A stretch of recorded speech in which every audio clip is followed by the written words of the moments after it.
So other than looking up at the sky and fantasizing, the globe only has psychological methods for getting you to believe, i.e. being gaslit by the ignorant general populace into going along with the insane delusion that we live on a cannonball flying for a vacuum. It's all psychological. But here's the thing, it means nothing when you stand on the things that are simply true, which is why I won't entertain or stand by anything that can't be demonstrated in a scientific manner. That way I don't put myself out there to be debunked by anyone. The only debunked videos that you'll see regarding me will be men, believe it or not, grown men defending Airfix models and CGI fails and harness fails. This is all the globopropagandists offer up, is defense of absurdities. They can't even provide real world demonstrable science. So it's all psychological to get you to go along with the delusion that is the globe, okay? But of course, when you stand on the things that are simply true, that can be demonstrated, like myself, the power of the gaslighting is diminished to zero because they have nothing. It's water off a duck's back. Now here's a prime example. Years ago, I've gone into the canteen at work. It's full of brickies. I could sense the atmosphere as soon as I walked in, so I already knew it was coming. One guy with a really cheeky grin, "Here, drive, what's this about you thinking the earth's flat?" And the whole canteen erupted with laughter. I spent 2 or 3 minutes destroying the straw man misrepresentations that resided in these bricklayers' heads, of course put there by the mainstream. Once that had been swatted out of the way, I gave the lads a few prime real-world examples of what I stood by. Tower cranes, plumb bobs, air pressure systems cannot reside next to a vacuum without solid separation. Large standing bodies of water, of course, do not have the ability to display convexity upon its surface. And of course, the brickies and all the tradesmen use plumb bobs and levels, so I highlighted that as well. And of course, the tower crane. You can't have cranes being dead still on a cannonball that's doing ludicrous speeds in all different directions. Some of these cranes upside down in relation to me. Clearly ridiculous and scientifically impossible. Excuse me a sec. And as a result, the canteen, over the course of about 4 or 5 minutes, went from one of mockery to one of dead silence. You could hear a pin drop as I'd gone from being mocked by this group of ignorant bricklayers to suddenly the canteen's dead quiet. I've got 20 tradesmen just staring at me like mannequins, waiting, not knowing what to do or what to say. I kind of left it at that, walked out, and that all the way walking up the path I could hear the utter silence from the canteen, as of course the penny had dropped like a brick falling from the top of the scaffolding and landing on one of these bricklayers' heads. Over the course of the next few weeks, I was asked various questions regarding our realm about what I stand by, and as a result of that, quite a lot of men on that site actually woke up to the globe lie. One of them was actually doing an open university course. I can't remember if it might have even been astrophysics. He still continued the course, but had a bit of a rude awakening regarding the conversations me and him had. He could display the honesty to stand by the things that were true. And that's all I do. And when you stand by those things that are true, no amount of gaslighting can put you off the path. It can. It doesn't work, because the things you stand by are tested and verified by all, even the people that are trying to gaslight you. And that only leaves one thing for these people then, to lie and misrepresent. And what they do then, these are the online representatives I should say, what they do then is expose themselves even more. They expose themselves from being just wrong to now dishonest. So it doesn't matter how this plays out. When you stand by the things that are fundamentally true, all you're going to do is expose the globe and the representatives online, whether it's their ignorance or whether they're dishonest. Do not fall for the psychological trap by being brought into the insane herd of cannonball delusionists just to feel comfortable. You should feel incredibly comfortable, stood on the ground that is fundamentally true. And for me, it's the 3 fundamentals: large standing bodies of water, tower cranes, and air pressure systems cannot be right next to a vacuum without solid separation. 3 scientific fundamental facts that can be tested and verified by every human on Earth that proves scientifically the globe is impossible. So no amount of gaslighting will ever change that. It will never change my opinion. They've tried every tactic and it's failed. Why? Because I stand by the things that are simply true, and so should you. I know a lot of globies watch these videos, and I know a lot of people on the fence watch these videos. Guys, if you stand by the things that are true, there's no better way to be empowered by what is, rather than be fooled easily by putting aside the things that are true and adopting idiocy based on assumptions, silly stories, mathematics, cartoons. And when I say mathematics regarding the globe, it's literally mathematical storytelling. That's it, backed up by cartoons and explanations. The globe can only get you psychologically, and when you stand on the things that are true, it has nothing. This crane is doing my nutting this morning. Like I said, it only has the psychological option, and if you're strong of mind and you can be honest with yourself, the globe's clearly ridiculous, and this is why it's failing day by day by day online, as many people are waking up. And I have to thank the globe representatives, the propagandists, because you're now speeding up the process for me by lying and misrepresenting my claims, thus exposing yourself and the globe even more. So keep up the good work, chaps. No amount of gaslighting from ignorant individuals or groups should ever sway you from the truth. If anything, you should correct them, just like I did with the room full of brickies. Total riding high on their Dunning-Kruger of globe insanity, which quickly came crashing down, back down to demonstrable reality, as the whole canteen of brickies were converted from moronic cannonball delusionists to direct realists. Sorry, the globe never was true. It was just something that had been put in your imagination, you'd been convinced, and a little bit of a psychological op to get you to go along with the delusion had been implemented. But the game is up, the lies are unraveling, the truth is the truth. If you stand by it, it's obvious. No amount of psychological pantomime is ever going to get you to sway from the path that is the truth. The game is quite clearly up, lads, and all you need to do is gain control of your mind, stay true to what is, and do not, and I mean this, do not give in to feelings of discomfort if people, through their ignorance and their silly mantras, are making you feel uncomfortable for standing by the things that are true. Correct them. Even if they don't see it, you've planted a seed for when they have a moment of clarity to grasp it, possibly. It's all in the mind, guys. When you've got control of your mind, anything's possible. Have a good one anyway. Cheers, guys.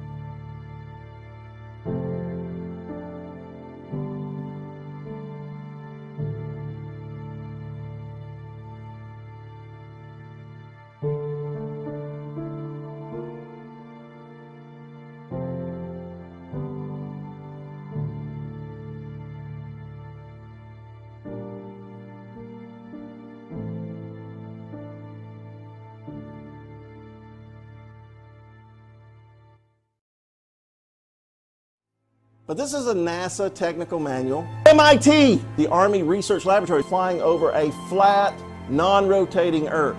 Flat Earth with a flat Earth assumption.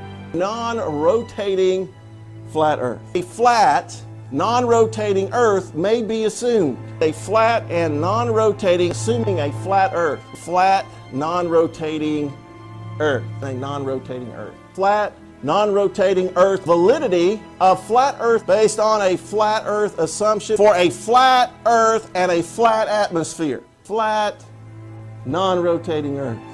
The flat Earth model. Propagation of electromagnetic fields over flat Earth. Ballistic vehicle motion. A closed-form solution is developed for the motion of a ballistic vehicle entering the atmosphere over a flat, non-rotating Earth. The assumption of these equations assume a flat Earth. Warning, do not watch this video unless you want to become a flat earther. You say yeah right, but I guarantee you that you don't actually know what we believe. And if you let yourself watch to the end with an open mind, you'll find out that it's actually you that's been hanging on a belief system, on a religion as it relates to the globe. You'll also develop a newfound respect for this group of people that support this channel and who are so willing to be called stupid, so willing to be looked at as idiots for simply questioning the narrative of what they're being told. Because the reality is, no one becomes a flat earther by seeing the floating pancake. Yeah, we think that's ridiculous too. We become flat earthers by studying and finding major errors in the heliocentric model and actively pursuing truth, which I guarantee you is harder than passively absorbing a lie. We probably actually know more about what you believe than you do. Remember, we used to be you. So trust me when I say that any objection that is currently or is about to arise in your mind, we've already dealt with ourselves. And if this thing was truly easily debunkable, none of us would still be flat earthers. Have you not wondered why someone would believe in something so stupid as flat earth? Why people don't mind being called idiots? Maybe it's because it's not that stupid. Maybe someone wants you to think it's stupid. Maybe someone is working really hard behind the scenes to make you think that we believe in a square pancake flying through the solar system that you could just step off of and in the nothingness of space. But again, I assure you, we think that's ridiculous too. Nor do we have anything to do with the Flat Earth Society. I've attended and spoken at conferences all over the US and Canada and met thousands of flat earthers, and not once, never, have I met someone associated with the Flat Earth Society. That is an organization of half-truths and idiotic science, okay? We are simply people in search of truth who hold empirical, measurable, repeatable science as well as ancient accounts on a higher level than mere theoretical mathematics. And last thing before I get going, I want you to know that they are banking on you not questioning this. They're hoping to their God with a lowercase g that you do not look into this, because they know if you do, you're going to have some major questions that unfortunately have no warm and fuzzy answers, which is why they've worked so hard to keep the flat earth, the perception of flat earth, as a theory that only morons could believe in. So sit back, relax, and I promise you will not regret it.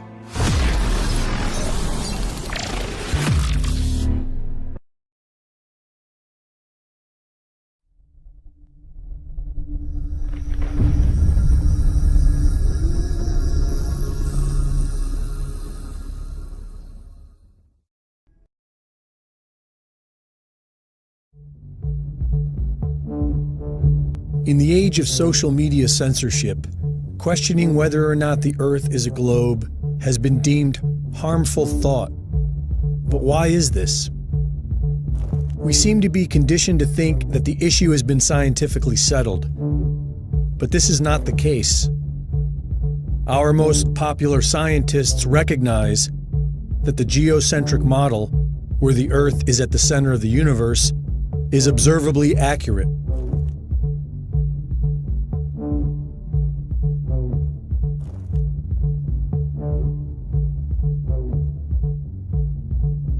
Edwin Hubble and Stephen Hawking went as far as to say that they reject the geocentric model not based on scientific reasoning, but rather because they find the thought of being at the center of the universe to be emotionally disturbing.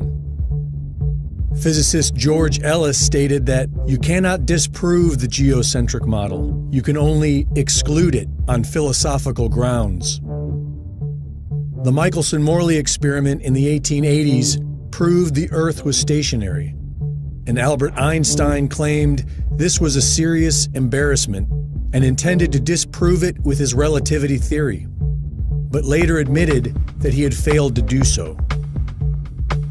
We are conditioned to think that the heliocentric model is scientifically superior to the geocentric model, but when we apply scientific reasoning, we discover that this is not true. Contrary to popular thought, the scientific community has disputed the heliocentric model for centuries, such as the Earth's curvature. According to the heliocentric Earth model, the Earth is 24,000 miles in circumference, and if one were standing at sea level, they should only be able to see less than 3 miles before the surface of the Earth curves out of view. But this has been proven to be false for centuries, from the Bedford Level experiments of 1838 to modern photography. This photograph of Chicago was taken almost 60 miles away from Grand Mere State Park in Michigan. On a spherical Earth, this would be impossible. Using the Pythagorean theorem and the current dimensions of the Earth, the top of the tallest skyscraper should be 900 feet below the observable horizon. Local news explained this anomaly by claiming the image was a mirage. And what you're seeing here is a mirage. We typically would not be able to see this from the Lake Michigan shore. We talked about this last night. Conditions are right on the lake that we're actually seeing a mirage. They claimed that somehow light refraction and perfect weather conditions are responsible for creating a photorealistic mirage of the Chicago skyline appearing to sit on the flat horizon from almost 60 miles away. Anomalies in the Earth's curvature can also be found in old lighthouses, able to be seen for several miles past what is possible on the heliocentric model, and weapons guidance systems that are capable of sighting targets that would only be possible on a flat plane. We are accustomed to observing ships disappearing over the curve, but with modern consumer cameras, we can observe that this seems to be an optical illusion based on light reflection and the laws of perspective. Many of us tend to think the planet is too big to observe curvature, but the empirical evidence tells us that either the surface of the Earth is a flat plane or the planet is at least 100 times bigger than we are told. Another very intriguing argument for flat earthers is Antarctica, the mysterious massive continent at our southern pole that nobody is allowed to explore. After sailing over 60,000 miles along the Antarctic coastline, Captain Cook was never able to complete the journey around the ice continent, which is supposed to be just under 12,000 miles around. Neither was James Clark Ross or the British ship Challenger. Nobody has ever successfully circumnavigated Antarctica. Many so-called flat earthers claim that these attempts failed because Antarctica is actually a massive ice barrier that surrounds the flat surface of the Earth. The azimuthal equidistant projection map, produced by the U.S. Geological Survey, has been used for centuries for the fact that all directions or azimuths are correct and all distances are at true scale. Studying this map, one can clearly see how man has been able to accurately circumnavigate the Earth on a flat plane model. And if it is in fact accurate, then it explains why after 60,000 miles, nobody has been able to completely circumnavigate Antarctica. Interestingly, this is also the map used by the United Nations. Admiral Richard Byrd, Medal of Honor winner, youngest admiral in the history of the Navy, and recipient of 3 ticker tape parades in his honor, led 4 expeditions to Antarctica. The 4th being a military operation known as Operation High Jump, with an aircraft carrier group, 4,700 men, 13 support ships, and 33 aircraft. Their stated mission was to establish the Antarctic research base Little America 4, but many believe the true nature of the secret mission was to root out the Nazis who arrived in 1939, claiming New Swabia and setting up a Nazi presence in Antarctica. In 1954, Admiral Richard Byrd spoke on TV of an area bigger than the United States with valuable resources and announced a future of international exploration. Our very distinguished guest for this evening is Admiral Richard E. Byrd. Strangely enough, there's left in the world today an area as big as the United States that's never been seen by a human being. And that's beyond the pole on the other side of the South Pole from Middle America. We've found enough coal within 180 miles of the South Pole in a great ridge of mountains. It's not covered with snow, enough to supply the whole world for quite a while. And I think it's quite astonishing that there should be an area as big as that unexplored. That's a tremendous So challenge. there's a lot of adventure left down at the bottom of the world. Admiral, do you hope to see that? I do. So I'm willing to say to you that there will be a number of expeditions that will follow, I think, year after year, to the bottom of the world, because the government has really become interested. But this never happened. In 1957, Admiral Byrd died in his sleep of a heart ailment at the age of 68. And on December 1st, 1959, all 12 countries active in Antarctica signed a United Nations treaty that outlawed all public travel south of the 60th southern parallel. This was the same time that NASA was formed. The world's attention was pulled away from exploring Antarctica and directed firmly on the moon. In 1962, a series of high-altitude nuclear tests was carried out by the United States. It was called Operation Fishbowl, which has caught the curiosity of many flat Earth researchers because the flat Earth model shared by the ancients was one where we lived within a sphere, upon a flat surface, and surrounded by a massive dome, like a fishbowl, or The Truman Show. In 2012, the secret lost diary of Admiral Richard E. Byrd was published, wherein Admiral Byrd allegedly claimed to enter a hollow Earth through a hole in the center of Antarctica and meet with an advanced alien civilization. The diary provides no evidence of being authentic, and many would suggest that it portrays the distinguished admiral as a crackpot and strange tales of Antarctica as fantasy. To this day, the public is strictly prohibited from traveling below the 60th southern parallel. Nobody has ever completely circumnavigated Antarctica, and airplanes are prohibited from flying over the icy continent. What are they hiding? There is now talk of investing trillions of dollars to explore Mars. Why not Antarctica? If sharing videos about flat Earth is harmful, why not put it all to rest by circumnavigating Antarctica, documenting everything, and prove that the Earth is a spinning globe? For Infowars.com, this is Greg Reese.